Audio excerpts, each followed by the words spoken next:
For most of your life you were taught how to survive, not how to become whole. You learned how to fit in before you learned how to listen inward. From childhood onward, the world quietly trained you to wear a face that would be accepted, rewarded, and approved. You called this face your personality, your ambition, your identity. But it was only a mask, necessary once, yet never meant to become permanent. The first decades of life are often spent building a self that works, not a self that is true. You were encouraged to be strong when you felt afraid, confident when you felt uncertain, agreeable when you felt anger, productive when you felt empty. Over time, these adaptations hardened into habits.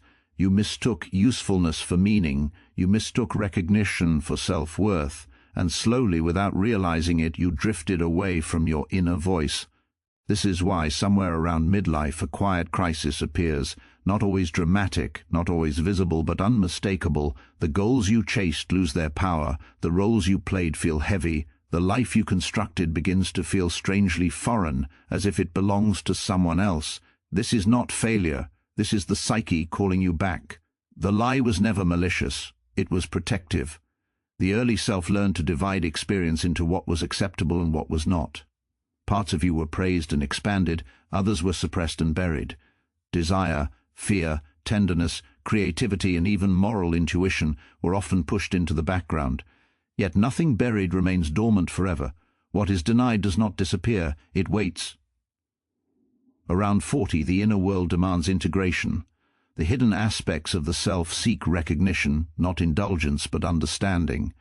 You are asked to stop living only from adaptation and begin living from alignment. This moment feels unsettling because it requires honesty. You must see where you have been living someone else's expectations instead of your own truth. Meaning does not come from perfection but from wholeness. Wholeness emerges when you allow the light and the shadow to speak, when you stop fighting parts of yourself and start listening.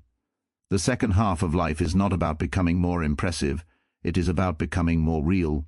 Your first 40 years taught you how to exist in the world. The years that follow invite you to exist with yourself, and in that shift the lie dissolves, not into regret but into understanding.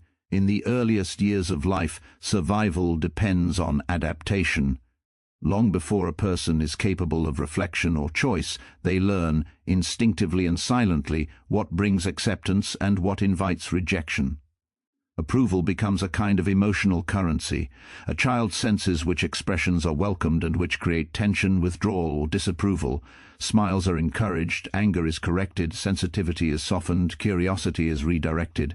None of this happens through deliberate instruction alone. It is absorbed through tone, silence, reward, and absence. Gradually, behavior adjusts not to inner feeling but to external response. This process is not a flaw in development, it is a necessity. To belong is to survive. The psyche learns to read the room before it learns to read itself. Adaptation becomes intelligence. The child does not ask, "Who am I?" but "Seed with expectation." Fear is masked as ambition. Restlessness is mislabeled as laziness or ingratitude. The inner world is still active, but its language is no longer prioritized. Because adaptation is rewarded, it rarely feels like betrayal. On the contrary, it feels responsible, mature, and necessary. The person becomes competent, reliable, and even admired. Yet beneath this competence, something remains unfinished. The emotions that were inconvenient, the impulses that did not fit, the questions that had no immediate answer, these are set aside, not resolved. They form a silent background, shaping dreams, reactions, and unexplained tensions. The danger is not that society shapes the individual, but that the individual forgets this shaping occurred. What began as strategy becomes identity. The voice of should replaces the voice of is. Inner truth, which speaks softly and often contradicts external demand, becomes harder to hear. It is not silenced completely, but it is drowned out by roles, routines, and responsibilities. Years later, when external structures lose their authority or no longer satisfy, confusion emerges. The person may feel successful yet empty, surrounded yet isolated, capable yet disconnected. This confusion is not sudden, it is cumulative. It is the echo of early adaptations that were never questioned. The inner truth was not absent, it was postponed. And what is postponed in youth does not disappear. It waits patiently for a moment when survival no longer requires disguise. From the very beginning, identity forms not as a declaration of truth, but as a response to vulnerability. The world is encountered before it is understood, and in that encounter the psyche learns what is safe and what is not. To be fully open would be overwhelming. To be entirely unguarded would invite pain. So a protective structure emerges, subtle at first, then increasingly refined. This structure is not false in intention. It is intelligent, adaptive, and necessary. Yet over time, it becomes mistaken for the self itself. The protective mask is built from behaviors, attitudes, and narratives that secure belonging. It answers the unspoken question, how do I remain accepted? Confidence may develop to conceal uncertainty, humor to deflect vulnerability, discipline to suppress chaos, compliance to avoid conflict. Each trait has a purpose. Each serves as a shield. The mask does not deceive others as much as it stabilizes the individual within a demanding world. The tragedy is not that the mask exists, but that it eventually becomes invisible to the one who wears it. Because the mask is rewarded, it gains strength. Praise, success, and validation reinforce the performance. The individual becomes skilled at inhabiting this constructed identity, often to an impressive degree. Over time, spontaneity gives way to consistency. The unexpected parts of the psyche, contradictory feelings, forbidden desires, inconvenient truths, are quietly pushed aside. They do not align with the role, so they are labeled immature, dangerous, or irrelevant. In this way, the self is edited for acceptance. What is called authenticity in early life is often only coherence. The mask feels real because it functions reliably, it produces predictable outcomes. But authenticity is not about predictability, it is about alignment. The authentic self is fluid, paradoxical, and often uncomfortable. It resists simplification. The mask, by contrast, simplifies. It narrows the range of expression to what can be managed and understood by others. This narrowing comes at a cost. Energy is required to maintain the mask, to keep unwanted aspects out of awareness. Emotional fatigue accumulates. Reactions become exaggerated because they are carrying more than the present moment. The individual may feel strangely distant from their own life, as if watching themselves perform rather than participate. This distance is not depression or weakness, it is the natural result of NGD self-protection. Yet the authentic self is not destroyed by masking. It remains intact, though unheard. It communicates through subtle means, through dreams, through creative impulses, through sudden dissatisfaction or longing that has no clear cause. These signals are often dismissed as irrational because they do not serve the established identity, but they persist because the psyche seeks wholeness, not comfort alone. The mask was built to survive the world. The authentic self seeks to live within it. When the difference between the two becomes too great, tension arises. This tension is not a mistake. It is an invitation to see that identity, as it was constructed, was never meant to be a final answer, only a temporary shelter. Midlife unrest often arrives quietly, disguised as restlessness, fatigue, or a vague sense that something is no longer working. It does not always appear as dramatic collapse or visible crisis. More often it emerges as a subtle erosion of meaning. The ambitions that once energized now feel mechanical. The roles once worn with pride begin to feel heavy. This shift is frequently misinterpreted as personal failure, as if the individual has somehow lost discipline, gratitude, or direction.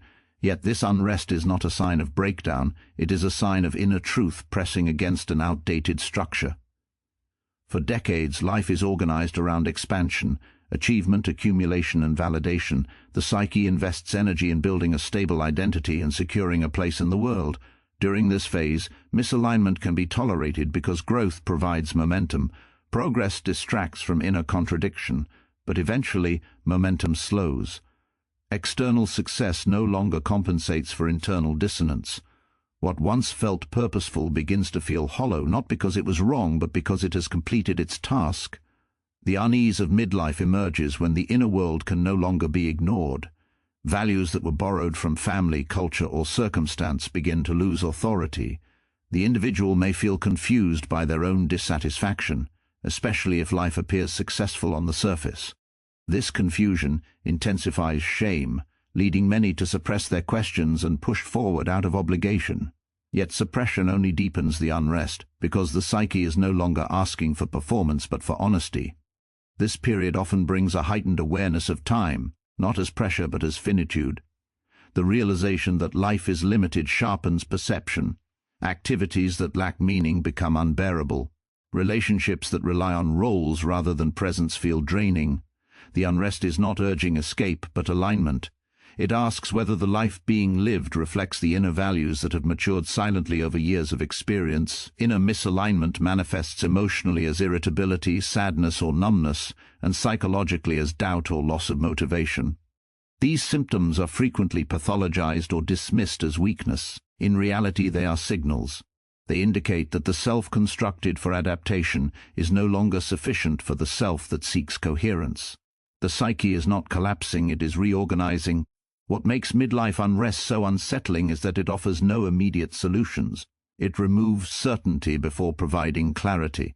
This uncertainty is often mistaken for regression, but growth does not always move forward in visible ways. Sometimes it turns inward, dismantling what no longer fits. The discomfort is not punishment for past choices, it is feedback from an inner compass recalibrating. To interpret this unrest as failure is to misunderstand its purpose. It is not an accusation but an invitation to examine where life has drifted away from inner truth.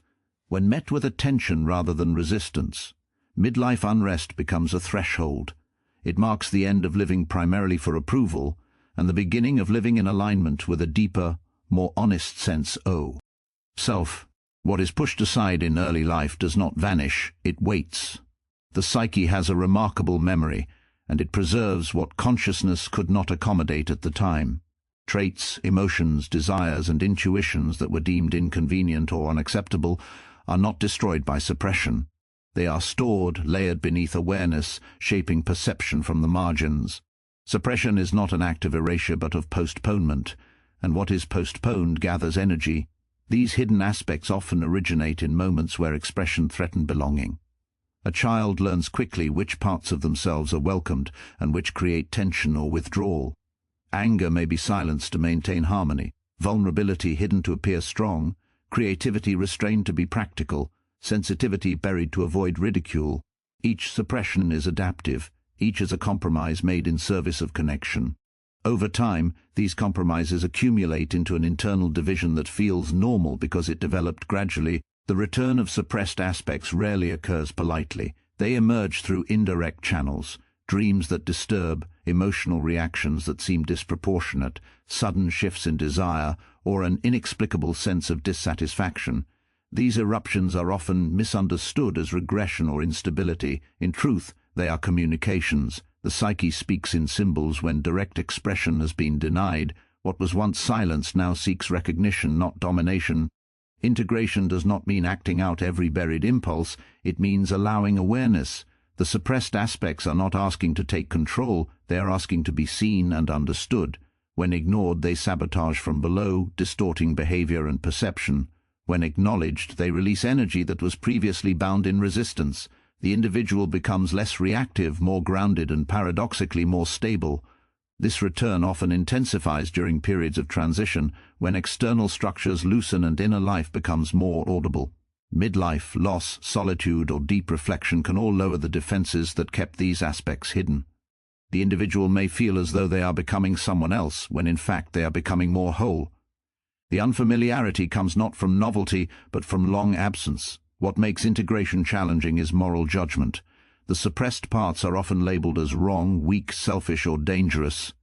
Yet these labels were formed in a different context under different needs. When revisited with mature awareness, many of these aspects reveal positive intentions that were misunderstood. Anger carries boundaries, fear carries discernment, desire carries vitality, sensitivity carries depth. Integration allows these qualities to find appropriate expression rather than remaining distorted in secrecy. Resistance to this process prolongs inner conflict. The more forcefully aspects are rejected, the more disruptive their return becomes. Acceptance does not mean approval of every impulse, but respect for their existence. The psyche seeks balance, not chaos. When previously divided parts are welcomed into consciousness, they naturally reorganize within a larger whole. The return of suppressed aspects is not a breakdown of character, it is a restoration of completeness. What was fragmented by necessity now seeks unity. In answering this call, the individual does not lose their identity. They recover dimensions of themselves that were never truly gone, only waiting for a time when integration was possible. Human beings are often taught to pursue goodness by narrowing themselves. From an early age, certain traits are praised as virtues while others are condemned as flaws. Kindness is elevated, anger discouraged. Strength is admired, vulnerability hidden. Over time, this moral sorting creates an inner split. The parts of the self that align with ideals of goodness are brought forward into awareness, while the rest are head into the background. This division may produce social harmony, but it does not produce wholeness. The light aspects of the self, talents, compassion, discipline, intelligence, are easier to claim because they are rewarded. They form the image one presents to the world, and often to oneself. Yet this image is incomplete. It excludes impulses, emotions, and tendencies that do not fit the chosen narrative. These excluded parts are labeled shadow, not because they are evil, but because they remain unseen. What is unseen does not become harmless, it becomes unconscious. The shadow contains everything that was once incompatible with acceptance or self-image. It may include anger that was deemed inappropriate, ambition that felt selfish, tenderness that seemed unsafe, or even joy that attracted envy. The shadow also contains unrealized potential, creativity, power, depth that could not find expression in earlier conditions. When denied, these elements do not disappear. They influence behavior indirectly, often in ways that contradict conscious intention. Wholeness does not arise from eliminating the shadow, but from relating to it. Acceptance is not indulgence, it is recognition. When a person allows themselves to see their own aggression, envy, fear, or desire without immediate judgment, these qualities lose their compulsive grip. They can be reflected upon rather than acted out. Awareness transforms raw impulse into conscious choice. Rejecting the shadow often leads to projection. What is denied internally is perceived externally as threat or immorality in others. The more strongly a person identifies with being only good, the more intolerable imperfection becomes, both within and without. This rigidity fractures relationships and isolates the individual from their own humanity. Acceptance, by contrast, softens judgment. Seeing one's own darkness makes compassion possible, not as a moral stance, but as an experiential understanding. The integration of light and shadow brings psychological depth. The individual becomes less performative and more grounded. Strength is no longer brittle because it is supported by humility. Kindness becomes authentic because it is not used to hide resentment.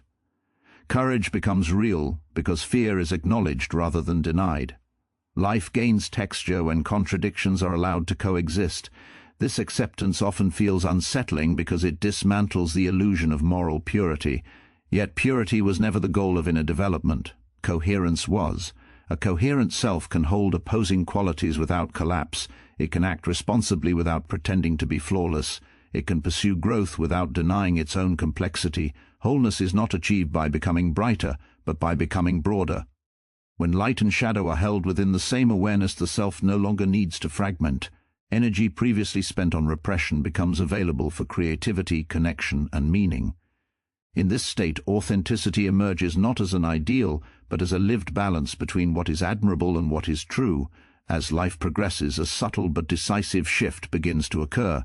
The earlier years are dominated by building, skills, identity, security, and position in the world.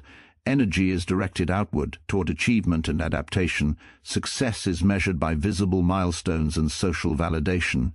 Yet, there comes a point when these external measures lose their power to satisfy. The question quietly changes from, "How do I succeed?" to "Why does any of this matter to me?" This shift marks the entrance into the second half of life. Meaning becomes central because survival is no longer the primary concern. Having learned how to function in the world, the individual is now confronted with the deeper task of understanding themselves within it. The pursuit of meaning is not abstract or philosophical, it is deeply personal. It arises from the recognition that time is finite and that energy should no longer be spent on what feels empty or misaligned.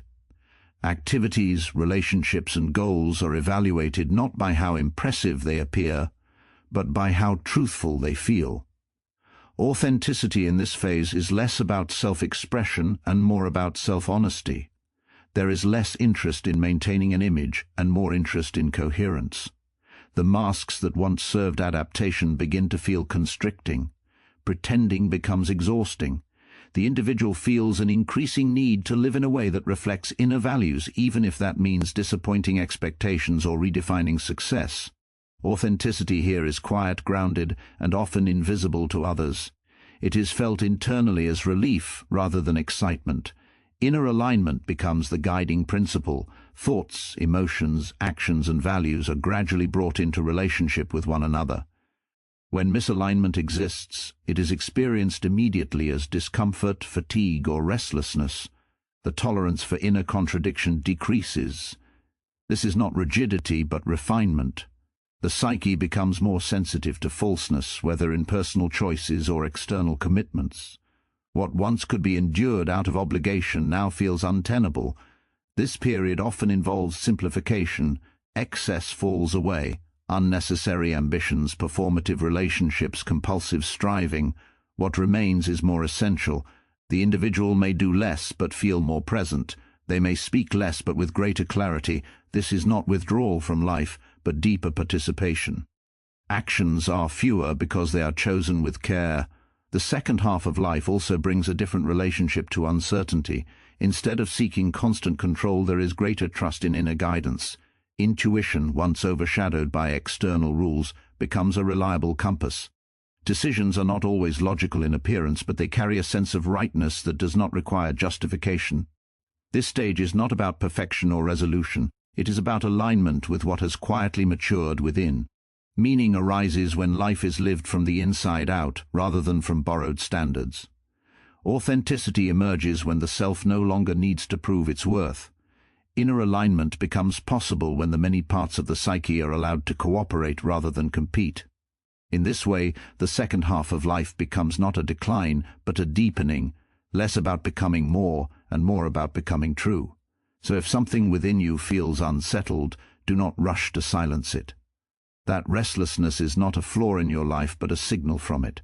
It is the voice of a deeper self that no longer wishes to live divided, performing one truth while feeling another. The years behind you taught you how to survive, adapt, and succeed in the world. The years ahead invite you to live with coherence, honesty, and meaning. When you stop judging your inner signals as weakness and begin listening to them as guidance, life rearranges itself naturally. What falls away was never aligned, and what remains becomes real. This is not the end of who you are, it is the beginning of who you were always becoming.